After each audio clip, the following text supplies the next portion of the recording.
So this is the comments. ఇప్పుడు తయారు చేద్దాం. వాళ్ళ కోసం మీద పనుకోవడం బ్యాడ్ ఐడియా. 2,000 years later. ఎంత లేచినా లేబుద్ది అవ్వట్లేదు. ఎవడైనా హెల్ప్ చేస్తే బాగుంటుంది. ఐడియా.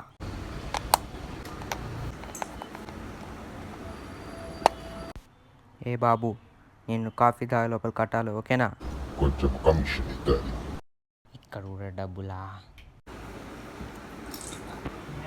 ఓకే, ఇప్పుడు చేస్తాను చూడు.